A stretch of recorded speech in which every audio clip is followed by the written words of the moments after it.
All right, I'm Alberto Corrias, Associate Professor with the Department of Biomedical Engineering at NUS, and this is NUS MedTech Inside BME video interview series.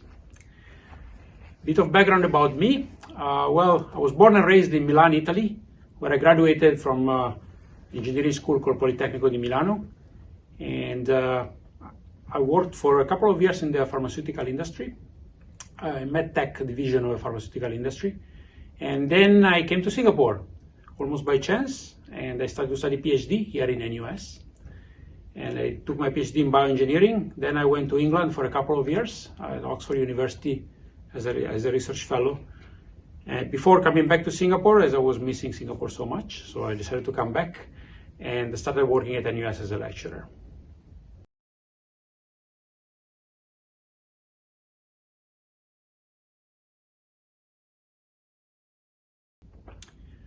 Well, I did BME my undergraduate, so I made the choice at the very start. Well, simply put, I was undecided between medicine and engineering. And believe it or not, in my country at that time, biomedical engineering and engineering was far more prestigious than medicine. So to me, it was an easy choice to do biomedical engineering and not medicine.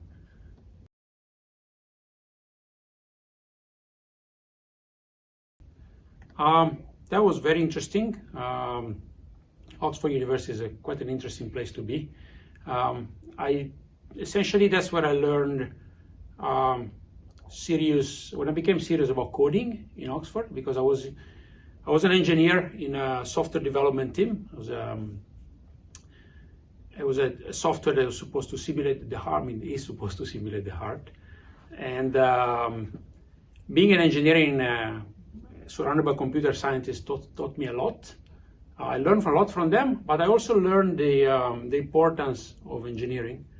I also learned that computer scientists by themselves, they can't do anything actually, because they don't fully understand the problem that they have to solve. So that taught me a lot of coding tricks, but also the importance of engineering.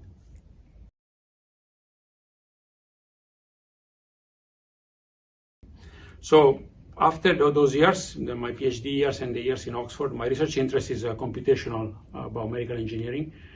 I'm interested in any piece of code that can help solving medical problems. In particular, creating models of organs that can predict the effect of drugs, for example, or trying to gain an understanding of how certain diseases work.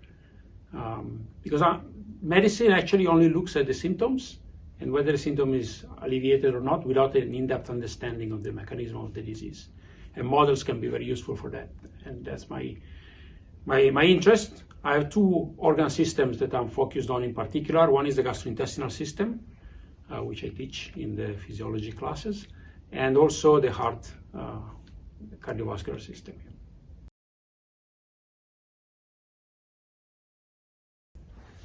BME in 20 years, I see it as an indispensable discipline. In my mind, biomedical engineers will become more and more important, precisely because the need of understanding, the need to apply analytical skills to medical problems will become more and more pressing need. And at the same time, the need for understanding medical technology, how to design and deploy it, will become more and more prevalent. And it's already in the upward trajectory worldwide, and I don't see that stopping anytime soon. My life motto would be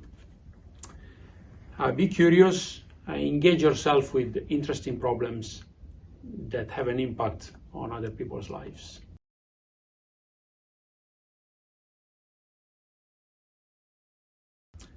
Okay, current undergraduates study hard because it's useful. It may not seem to you sometimes while you are during your undergraduate, but it is useful. I can tell you that right now, I wish I could go back in time, and I think of myself at your age, standing in listening to a lecture and maybe getting distracted. And if I could go back in time and re-listen to the lecturer, then I would pay money for that. That's one thing. Second thing is get yourself interested beyond the classroom. read about biomedical engineering, read papers, watch videos, try to stay abreast of the technologies, and do as many experiences as possible, even outside the classroom.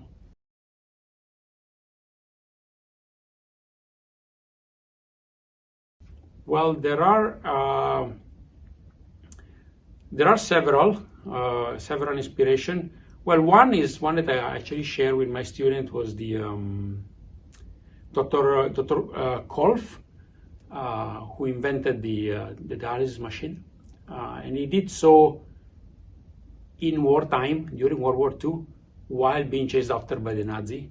He was persecuted by the Nazi, and during this entire period, he managed to build a prototype of a dialysis machine, which managed to keep the patient alive for a while. And from then on, the entire artificial organs field developed. He was also the first to start thinking about artificial heart. So that's one source of inspiration.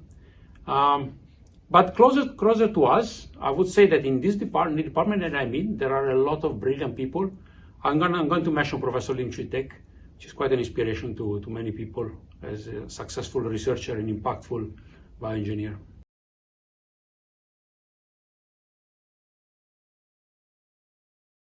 Pasta or pizza? Pasta. Okay. Pineapples on pizza, yes or no? Definitely not. Singapore or Italy? I'll pass this one, both. Venice or Florence? Florence. Hawker Center or fancy restaurant? Okay, Hawker Center during the week, fancy restaurants in the weekends. Cats or dogs? Dogs. Classical music or pop music? More classical music. City or countryside? City. Books or movies? Books. Zoom or in-person classes? In-person classes.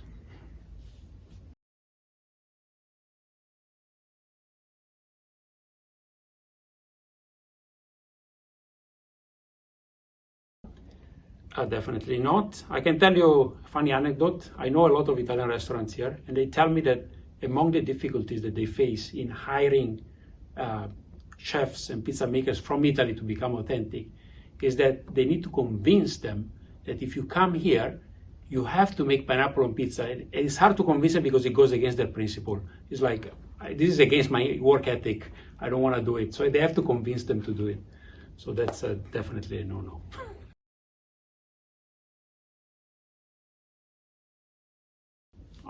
Probably risotto.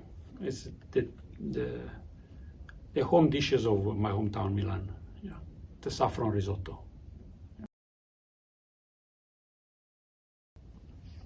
Yes, I don't cook often, but I do cook Italian food, yes. I do cook various types of pasta. I even cook lasagna, but it was many years ago last time. But I'm able to do it, yes.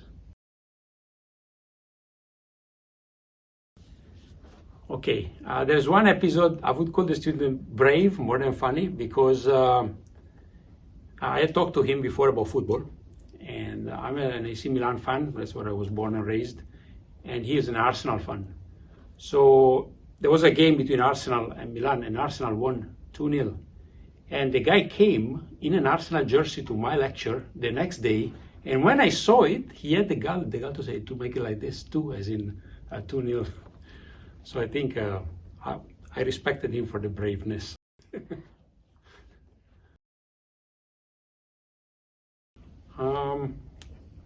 Favorite thing about teaching is contact with students is interesting most of the time, I would say. There are interesting questions that come up from students in pretty much every year, maybe not every class, but in the long run, interesting question will emerge, and it's to me it's also a way to keep young, because interacting with young people is always interesting. You keep abreast of what's happening.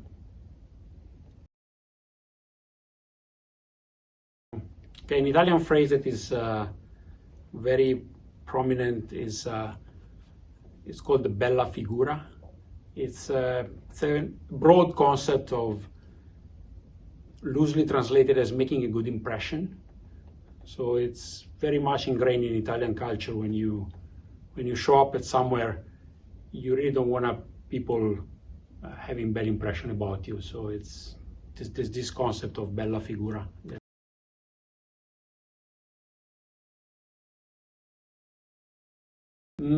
Yeah, no, I had a few.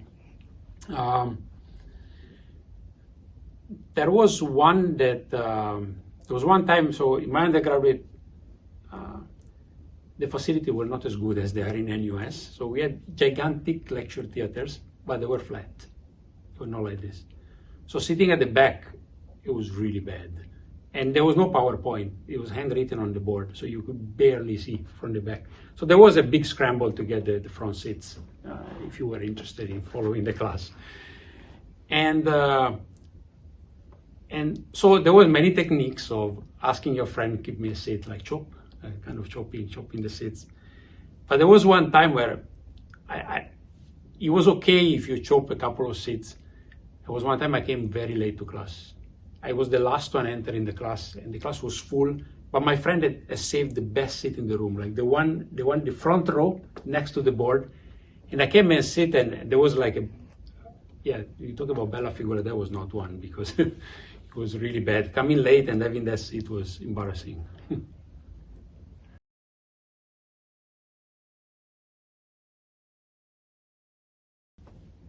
Wow, that's a tricky one. Okay, I will mention, okay, there's no favorite to be fair, but I will make some special mention. Okay, first of all, one batch that I would like to mention is batch graduated in 2015, and more, it's not for them actually, those were the first one that they got my Bayesian data analysis module in their first version.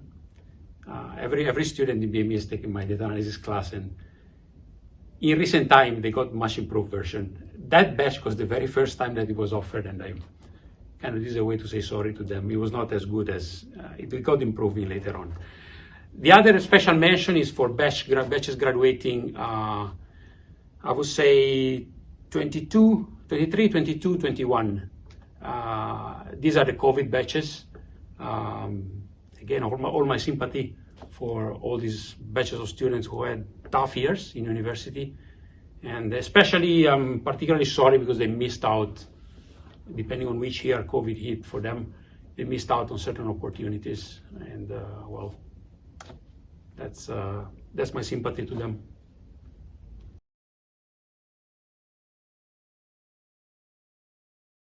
During my free time, I can be seen in the NUS swimming pool quite often because I love swimming. I'm actually part of there's a student team, there's also a staff team. So I'm actually part of the staff swimming team of NUS. Thanks for watching, and tune in next time.